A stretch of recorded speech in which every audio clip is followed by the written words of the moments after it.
l'Atlantique ou de la Méditerranée, je me sentirai toujours interpellée. Donc, en d'autres termes, j'ai une mauvaise nouvelle pour vous. Je n'ai pas fini de faire des livres et de vous embêter pour le reste de ma vie. Vous savez, nos mamans sont des combattantes. Vous allez dans un village africain, je vous garantis que le nombre d'heures de travail de ces femmes-là, les conditions de travail de ces femmes-là, je vous garantis que quand on sait faire ça, quand on peut passer une journée dans les champs de mil, je l'ai connu quand j'étais jeune, quand on peut être dans une rizière pendant toute une journée, je vous garantis qu'être dans l'amphithéâtre d'une université, c'est juste un privilège absolument relaxant. En Afrique, l'accès à l'éducation, la grande éducation, ça reste plus difficile pour les femmes. Pourquoi? Parce qu'on a encore des archaïsmes qui demeurent. Donc, quand il y a parfois des difficultés dans la famille, pour le cas que je connais le mieux, le Sénégal, dans les zones rurales, ce sont souvent les filles qui quittent, qui vont aller travailler en ville pour aider la famille. Moi, je trouve que c'est un mauvais calcul. Je suis d'accord pour l'éducation des garçons, il faut l'encourager, la soutenir. Mais éduquer les filles, c'est aussi éduquer l'ensemble de la société. Parce que d'une manière générale, ce sont les femmes qui souvent sont à la maison à éduquer les enfants. Donc, améliorer l'éducation d'une femme, c'est améliorer l'éducation de ses enfants. Donc, c'est moderniser la société. Et je pense que le développement de l'Afrique passera aussi par une formation des femmes. Il faut qu'elles puissent revendiquer leur part de contribution aussi dans l'évolution du continent. Si la société c'est des hommes et des femmes, ça veut dire qu'elle ne peut pas progresser d'une manière déséquilibrée avec des hommes absolument modernisés, intellectuels et formés et des femmes complètement ignorantes. Ce serait une société absolument bancale. La liberté pour moi d'abord c'est avoir le droit de m'exprimer.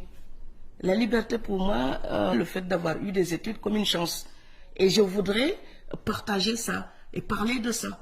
Parce que toutes mes sœurs, vous savez, ils parlent de réussite, entre guillemets. C'est quoi la réussite? Pour moi, c'est arriver à faire ce qu'on a envie de faire et élargir son horizon. Donc, je n'ai pas d'autre mystère à cacher. Mais la seule clé pour moi, c'est l'éducation. Pour moi, le savoir, c'est la meilleure clé pour avancer dans la vie. Maintenant, ça peut sembler enfoncer des portes ouvertes quand on parle de ça en étant en Europe.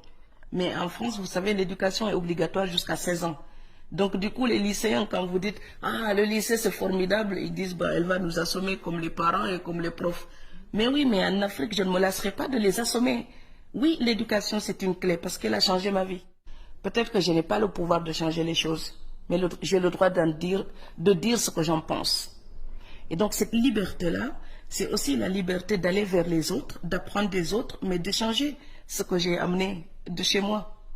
La liberté, c'est être avec vous et avoir le simple droit d'exister exactement comme vous. C'est regarder l'autre et lui accorder la même liberté que je me reconnais. Et c'est pour ça que je parle de la nécessité de l'éducation en Afrique, parce qu'on parle beaucoup des droits de l'homme, mais pour défendre ces droits, il faut les connaître. Et quand on les connaît, on peut revendiquer ces droits et respecter les droits des autres. Donc moi, la liberté, c'est quand je sais que ce que je décide de vivre aujourd'hui, c'est pas quelque chose qu'on m'impose, c'est un choix. Donc pour une femme, pouvoir choisir, pour moi, c'est le plaisir de vivre tout simplement en tant qu'être humain sans entrave. J'ai commencé à écrire à un âge où je ne savais pas qu'on pouvait vivre de ça. J'avais 13 ans, j'ai quitté mon village pour aller au collège. Et je pense que je ruminais beaucoup de questions très jeune. Et j'ai passé beaucoup de temps dans les bibliothèques pour m'occuper, pour chercher. Pour moi, l'écriture, ce n'est pas instruire les autres, c'est d'abord chercher, c'est mener sa propre quête. Donc c'est un apprentissage. J'écris pour apprendre à vivre, parce que ce sont souvent mes impuissances et mes révoltes et mes interrogations qui me poussent à écrire. La littérature, il y a ce côté tellement volontaire. Non, c'est la littérature qui est venue à moi, m'accepter, me recueillir.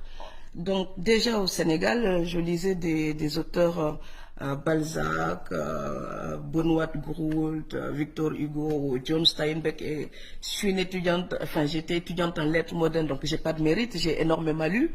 Tout ça vient vous ouvrir le monde.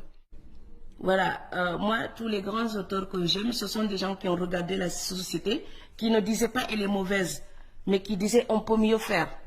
Moi, c'est ça qui m'intéresse. Donc cette société-là d'aujourd'hui, demain vous pouvez la rendre beaucoup plus jolie et plus sympa. Vous savez quoi? Je vous demanderai encore de faire mieux.